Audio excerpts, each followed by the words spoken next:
Dicen que la historia la escriben los vencedores, pero antes que ellos la escribieron los ríos.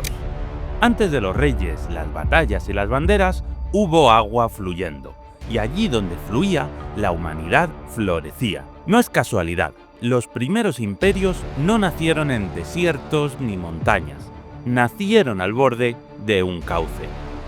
Egipto no existe sin el Nilo, China sin el Yangtze, Mesopotamia fue el regalo del Tigris y el Éufrates. Hoy seguimos viviendo junto a esos mismos ríos, a veces en paz, otras en tensión, porque donde hay agua, hay poder. Hoy vamos a seguir el curso de ríos que fundaron civilizaciones, movieron ejércitos, fundaron templos y hoy siguen marcando el mapa del mundo. Porque un imperio puede caer, pero el río sigue ahí. Bienvenidos al canal de los amantes de la geografía y la historia, el canal donde te ayudamos a comprender el mundo un poquito mejor. Esta semana empezamos un formato nuevo de vídeo en el canal. La idea es poder hacerlos todas las semanas y analizar algún hecho geográfico desde distintas perspectivas, como la propiamente geográfica, la historia, la geopolítica o los mapas. Y hoy le toca a un aspecto normalmente olvidado, la geografía que permitió a los grandes imperios levantarse: los ríos. Hoy hablaremos de ríos que construyen imperios. Olvídate de los castillos. El verdadero poder empieza donde el agua fluye, y no cualquiera puede controlarla. Desde el espacio, algunos ríos parecen simples hilos verdes sobre un planeta mayormente marrón, aunque en otros lugares hay tanta vegetación que cuesta más verlos. Pero desde tierra firme y desde la historia son otra cosa. Son columnas vertebrales de civilizaciones, arterias de poder, escenarios de guerras, ritos e historias mitológicas. Hoy hablaremos de ellos, los ríos que construyen imperios. Porque si la historia fuera un mapa, los ríos serían las primeras líneas que se dibujaron.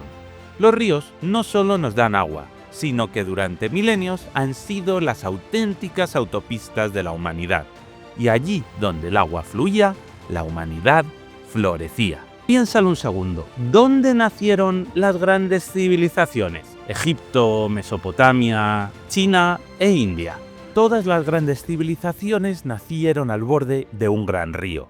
El Tigris, el Éufrates, el Nilo, el Indo o el Yangtze. No es casualidad. En un mundo sin máquinas, sin fertilizantes artificiales, sin GPS ni supermercados, lo primero que se necesitaba para establecerse era tierra fértil. Y lo segundo, una fuente de agua constante. Los ríos ofrecían ambas cosas. Y algo más: comercio, movimiento y conexión. Un imperio necesita algo más que soldados y fronteras. Necesita comida para alimentar a su gente, rutas para moverla y símbolos que le den unidad. El río lo da todo. Por eso, durante siglos, tener un río era como tener comida ilimitada y una autovía nacional. En la sociedad actual en la que nos movemos en coches, estamos acostumbrados a cruzar los ríos a través de puentes. Y para nosotros suponen barreras, obstáculos que hay que cruzar. Pero antes de que se inventara el automóvil y el ferrocarril, los ríos eran las mejores vías de comunicación. Un barco de vela permite llevar más carga a mayor velocidad que cualquier carro, por lo que el transporte es mucho más barato a través del agua. Y transporte barato significa comida barata. Así que todas las grandes ciudades estaban situadas junto a un gran río o junto al mar, donde podían llegar los barcos. Pero no basta con tener un río, lo importante es cómo lo usas. Y ahí es donde los imperios antiguos se jugaban el futuro. En Mesopotamia, el Tigris y el Éufrates tenían un comportamiento irregular. A veces se inundaban y a veces no. Por eso, los sumerios y babilonios desarrollaron sistemas de irrigación, calendarios astronómicos y leyes hidráulicas. Del control del agua dependía su supervivencia, porque en Mesopotamia, que es el actual Irak, no podían depender de la lluvia, porque el paisaje es así. Dependían del río para sobrevivir. Vivían en el filo de la navaja, en una zona cálida perfecta para la agricultura, donde las plantas crecían lustrosas, pero con una única fuente de agua, la del río. En Egipto, en cambio, el Nilo era más predecible. Su crecida anual fertilizaba el valle de forma natural, y eso permitía una agricultura regular, una jerarquía estable y, por supuesto, tiempo libre para construir monumentos eternos. Lo que los faraones egipcios controlaban era básicamente el río. ¿Para qué querían controlar el desierto si allí no vivía nadie y no había nada interesante? Con el río bastaba. En China, el Yangtze no solo permitió la unificación de enormes territorios, sino que se convirtió en un eje económico y cultural que sigue vigente hoy. Porque si hay algo que tienen en común todos los imperios fluviales, es que, aunque caiga el emperador, el río permanece. Pero ojo, el río también puede dividir. El río puede marcar fronteras, puede ser lugar de batallas y puede servir de excusa para el control. ¿Cuántos tratados se han firmado y luego se han roto por los derechos de navegación? ¿Y cuántas ciudades surgieron a ambas orillas y acabaron enfrentándose por el poder? Y lo más irónico de todo es que en el siglo XXI, cuando hablamos de guerras por energía, por gas o por litio, el viejo río sigue en pie. No con espadas ni trirremes, pero sí con presas, cortes de suministro y geopolítica. Pregúntale a Egipto y Etiopía. Pregúntale a India y Pakistán. Pregúntale al río Mekong, estrangulado por presas chinas. Hoy, en este vídeo, vamos a seguir ese cauce. Vamos a ver cómo la historia y la geografía se unen a las orillas del río, cómo un imperio puede surgir de un cauce y cómo ese mismo agua puede ser motivo de disputa. Porque un imperio no solo lo construyen los guerreros y los reyes. A veces lo construye la naturaleza. Y hoy hablaremos de ello, de los ríos que construyen imperios. Los primeros imperios fluviales. En la prehistoria, los humanos vivíamos así, cazando, recolectando y viviendo en cuevas. Pero hubo un momento en el que las cosas cambiaron. Al final del último periodo glacial, el clima se volvió más seco en la región. Humanos, animales y plantas se habrían concentrado en los pocos lugares húmedos que quedaban, los oasis, que básicamente eran las orillas de los ríos. Allí, esa cercanía forzada habría favorecido la domesticación de animales y plantas. Esto permitió que surgieran los primeros pueblos y ciudades en zonas donde la agricultura era muy productiva, donde se podían producir muchos alimentos. Pero cuantos más alimentos se producían, más aumentaba la población, y se volvía a hacer necesario aumentar la producción para alimentar a la siguiente generación. Esto solo podía lograrse en sitios con clima cálido, mucho agua y transporte fácil. Y todo esto solo lo daban los grandes ríos. El agua significaba vida, alimento, transporte y también organización. Y esa organización con el tiempo dio lugar al poder. El primer ejemplo claro lo encontramos entre los ríos Tigris y Éufrates, en la antigua Mesopotamia, lo que hoy sería Irak, Siria y parte de Turquía. Aquí nacieron algunas de las primeras ciudades del mundo, como Ur, Uruk o Lagash. ¿Y qué tenían en común? Canales. Los ríos mesopotámicos tenían un caudal irregular y podían inundarse o medio secarse sin aviso. Por eso, los sumerios tuvieron que construir presas, diques y redes de irrigación que solo funcionaban si todos colaboraban o si alguien mandaba. Y así nació la necesidad de una autoridad central. Reinar, en este contexto, significaba gestionar el agua sin que todo el mundo se matara. Y para controlar el agua se necesitaban dos cosas: contabilidad y normas. Ahí aparece la escritura cuneiforme. Grababan tablillas de barro para llevar cuentas de los cultivos, los impuestos en grano y los turnos de riego. No es casualidad que los primeros registros escritos de la historia humana no hablen de dioses ni de héroes, sino de cebada, litros y canales.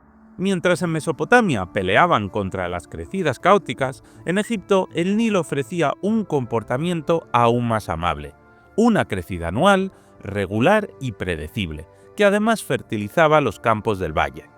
Mientras en otras zonas del mundo los humanos debían enfrentarse a climas hostiles, con demasiado frío, demasiado calor o incluso demasiada agua, los egipcios lo tenían todo en su justa medida. Vamos, que es como si vivieran en modo fácil. Pero incluso esa bendición necesitaba administración. Las crecidas dejaban una fina capa de limo negro que hacía posible varias cosechas al año. Sin embargo, si el agua no se distribuía con lógica, la tierra se agrietaba. Por eso, los egipcios desarrollaron un sistema de irrigación y un calendario agrícola ligado al ritmo del Nilo. De hecho, el calendario solar egipcio nació del río. 3 estaciones de 4 meses cada una, marcadas por la inundación, el cultivo y la cosecha. Aquí, el poder del faraón estaba tan vinculado al río que se convirtió en símbolo divino. El Nilo no era solo agua, y canalizarlo era casi un acto sagrado. El faraón se presentaba como garante de ese orden cósmico. Si la crecida fallaba, era señal de que el orden se estaba rompiendo. Y si el pueblo pasaba hambre, su cabeza corría peligro. Por eso los faraones construían silos para guardar el excedente y tener reservas para los años en los que la cosecha fuese mala. En China, multitud de ríos bajan desde el Himalaya hacia el Océano Pacífico. Pero mientras que en el sur el clima es tropical, con selvas, en el norte es más árido, con veranos secos. ¿Y sabes dónde se desarrollaron las primeras culturas chinas? ¿En el sur, donde llovía mucho, o en el norte, donde la lluvia escaseaba? Pues, nuevamente, en el norte. Y es que parece haber un patrón que se repite en las primeras grandes civilizaciones. Nacieron en zonas donde el agua de lluvia escaseaba, donde había que esforzarse para dominar el río y donde si la civilización se dormía en los laureles, llegaría una sequía o una inundación y morirían. Vivir al borde del colapso, en la cuerda floja, funcionó para que la agricultura y el Estado fueran perfeccionándose, reduciendo los riesgos del colapso. El valle del río Yangtze y del río Amarillo dieron lugar a culturas milenarias, pero el río Amarillo en particular era tan traicionero que lo apodaban el azote de China. Inundaciones masivas arrasaban aldeas enteras y derrocaban dinastías. Aquí, el control del río estaba directamente vinculado al concepto de legitimidad. Los emperadores que lograban evitar desastres naturales recibían el famoso mandato del cielo. Los que no eran depuestos por rebeliones que venían acompañadas de crecidas o sequías. El cielo y el río hablaban, y lo hacían sin subtítulos. Como ves, en los primeros imperios fluviales, quien controlaba el agua controlaba el poder. Las ciudades crecían a orillas de los ríos, pero solo sobrevivían si sabían convivir con ellos. Y eso implicaba una nueva forma de liderazgo, uno que no se basa en la fuerza, sino en la administración del flujo. Porque antes de escribir constituciones, las civilizaciones aprendieron a leer el cauce de los ríos y a edificar imperios sobre ellos. Tras estas primeras civilizaciones, el mismo patrón se repitió por todo el mundo. No es casualidad que más del 80% de las grandes capitales estén situadas junto a grandes ríos. No es casualidad, es geografía. Y es lo que vamos a explicar ahora. ¿Por qué solo algunos ríos hacen historia? Todos los ríos llevan agua, pero no todos arrastran imperios. Algunos terminan en un delta glorioso, llenos de cultivos, y otros en amplias bahías, donde surgen grandes ciudades portuarias. Y otros mueren discretamente en medio del desierto, sin haber escrito ni una línea en los libros de historia. ¿Por qué? La respuesta está en la geografía física y humana. Y todo debe comenzar con una pregunta. ¿Qué condiciones debe cumplir un río para convertirse en protagonista de una civilización? La primera es la navegabilidad. No es lo mismo un torrente irregular y poco profundo que un gran río de llanura. El río Rin, por ejemplo, es la autopista natural de Europa desde hace siglos. El Amazonas, aunque imponente, es tan selvático que no facilitó imperios complejos.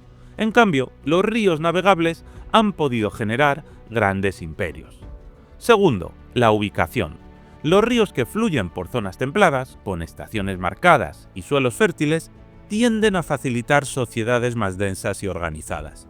Y si los barcos pueden acceder desde el mar y remontar el río, mejor que mejor. Por ejemplo, España administró América durante 2 siglos desde la ciudad de Sevilla, una urbe sin mar, pero con un río navegable que los galeones remontaban hasta llegar a los puertos de la ciudad.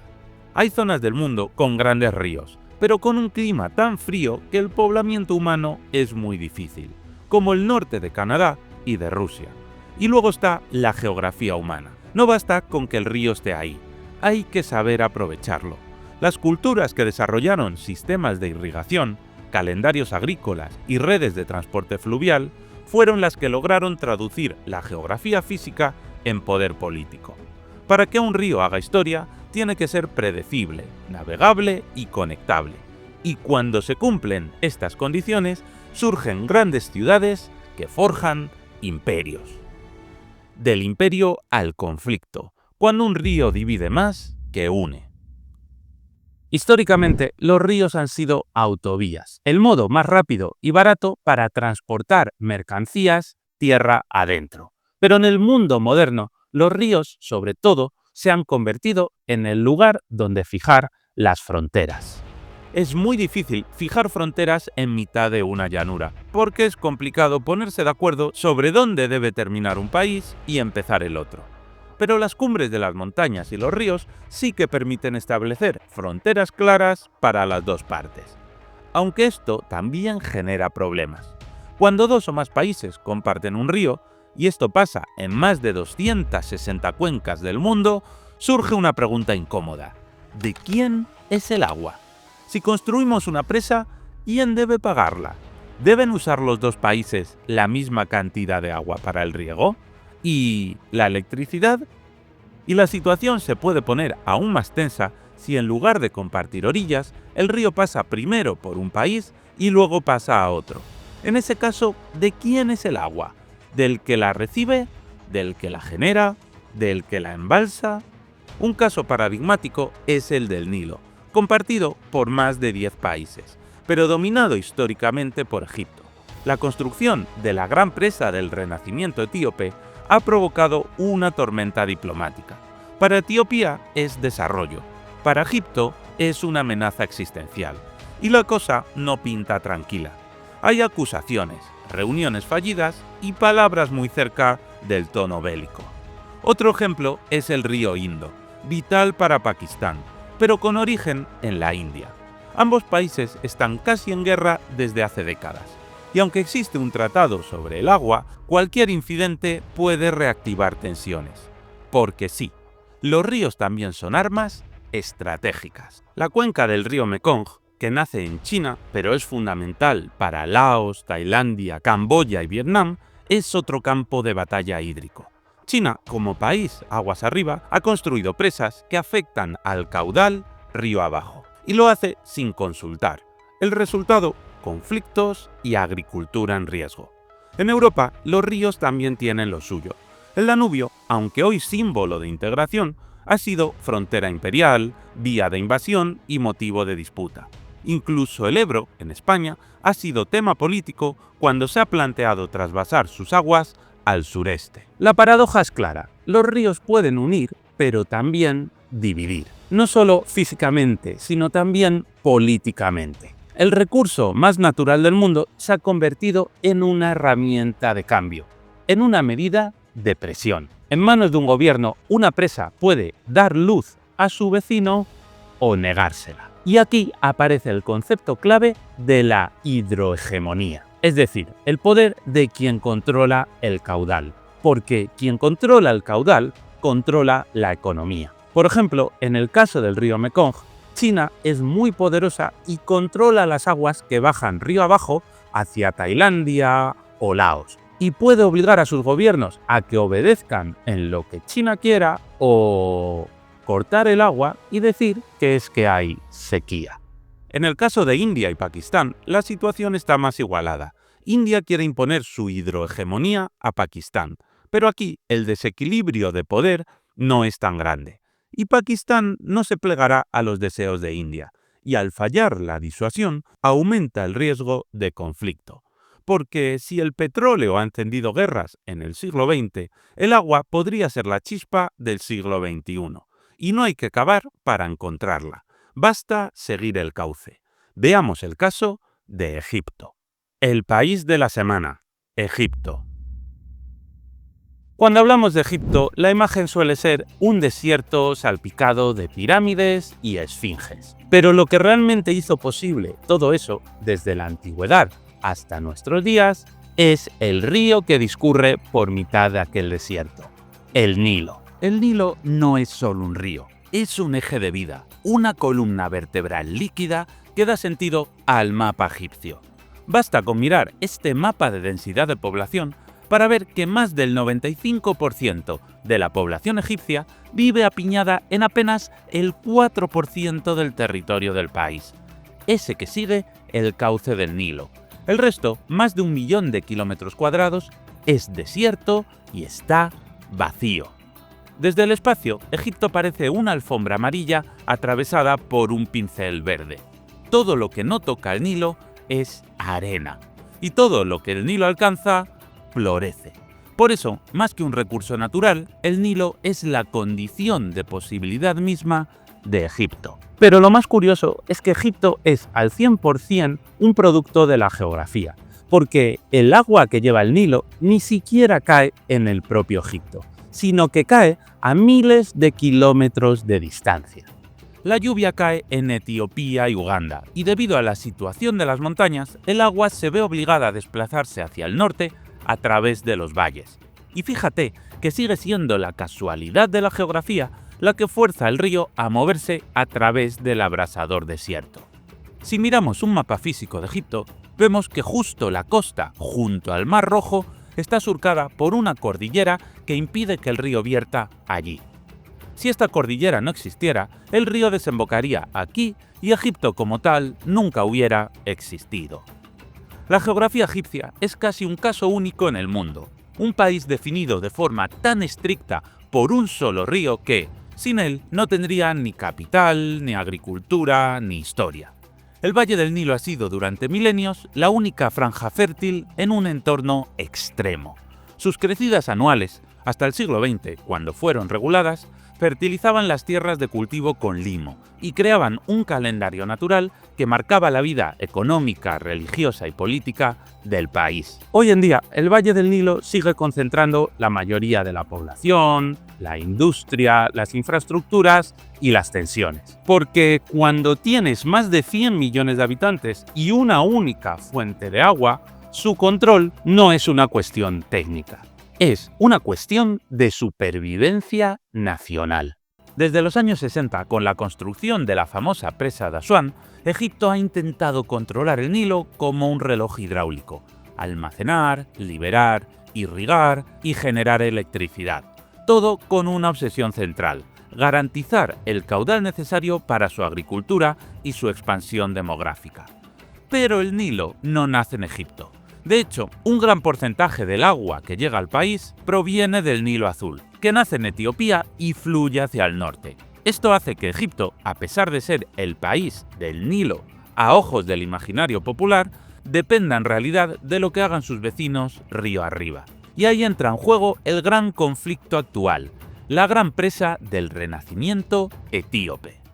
Iniciada en 2011 y operativa desde 2020, la presa es el mayor proyecto hidroeléctrico de África.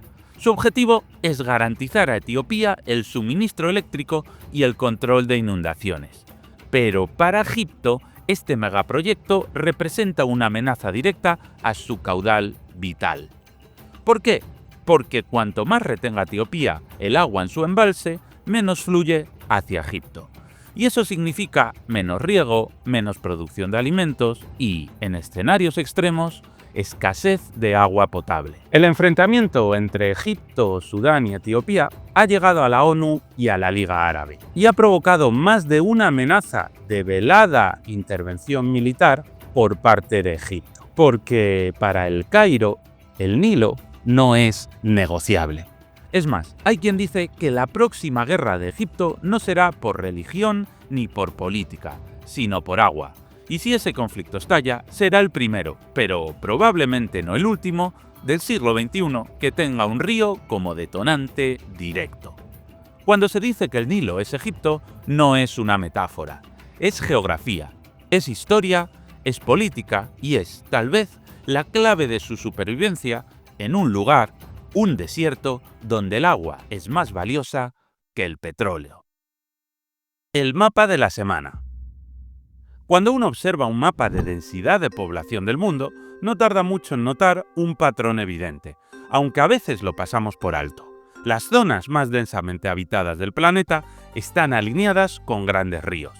En este mapa puedes ver con colores más oscuros las zonas más densamente pobladas. Fíjate en las zonas donde hay menos gente, los vacíos de población.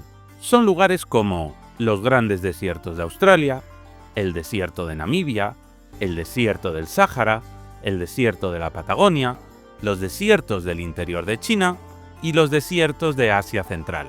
Aunque tenemos 3 grandes vacíos demográficos con grandes ríos. El norte de Rusia y de Canadá, donde hay grandes ríos, pero el clima nunca ha atraído a mucha población.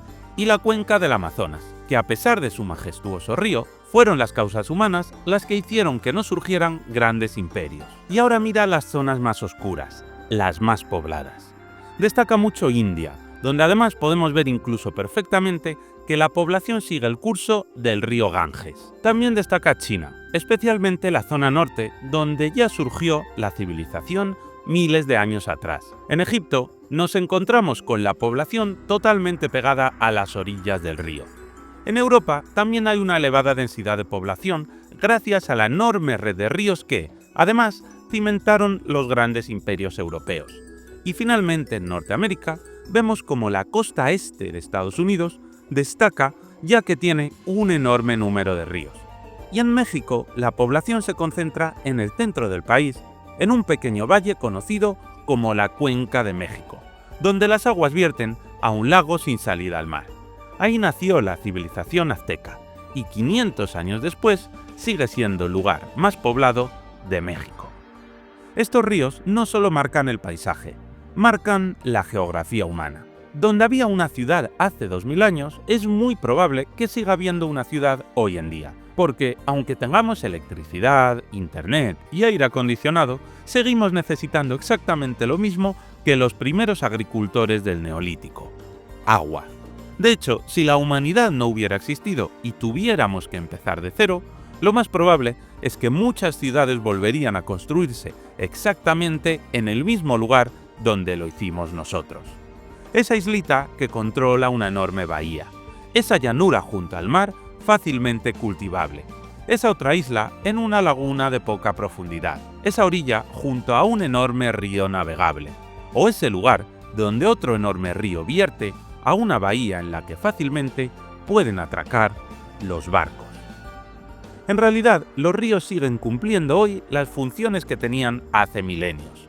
Proveen agua potable, alimentan sistemas de riego, sirven como vías de transporte baratas y permiten que la industria funcione. En general, los grandes imperios surgieron en torno a un río, y las zonas más ricas suelen tener grandes ríos navegables. Aunque es cierto que ya sabes que hay países a los que les ha tocado la lotería, bien porque descubrieron petróleo o porque son micronaciones que pueden jugar a ser paraísos fiscales. Pero el resto de países, los que no juegan en modo fácil, necesitan grandes ríos. Así que la densidad de población no solo es una cuestión de historia, es también una de geografía.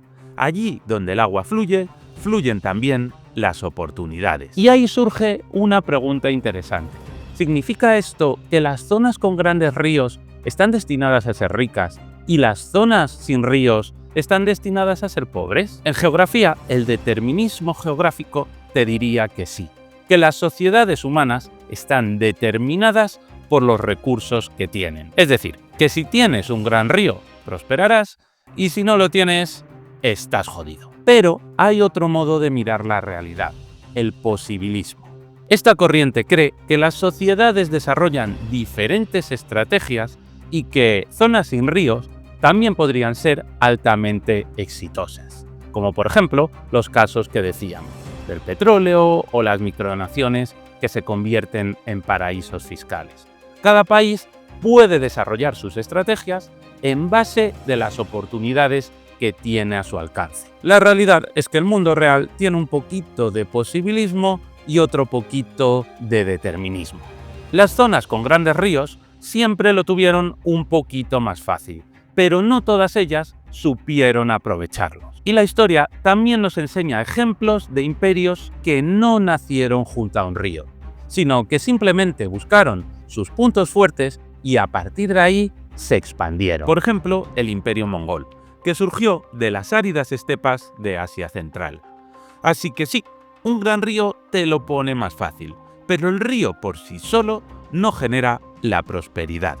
Con el cambio climático, muchas cuencas están en peligro. Contaminación, desecación o sobreexplotación. Y esto tendrá efectos directos sobre la población humana. Si los grandes ríos se vuelven inestables o disminuyen su caudal, no solo perderemos biodiversidad y cosechas, sino que tendrá un impacto muy grande sobre las poblaciones que viven junto a estos ríos. El mapa de densidad de población podría cambiar, pero de momento el patrón se repite. Seguimos pegados a los ríos igual que hace 5.000 años, porque el río no solo nos da la vida, también nos dice dónde vivirla. Así terminamos este vídeo. Si te ha gustado, ya sabes, suscríbete y dale a me gusta para tener tu ración semanal de geografía e historia. Y también puedes hacerte miembro del canal para apoyar por una pequeña cantidad al mes a que este proyecto de divulgación siga siendo posible. Muchas gracias y hasta pronto.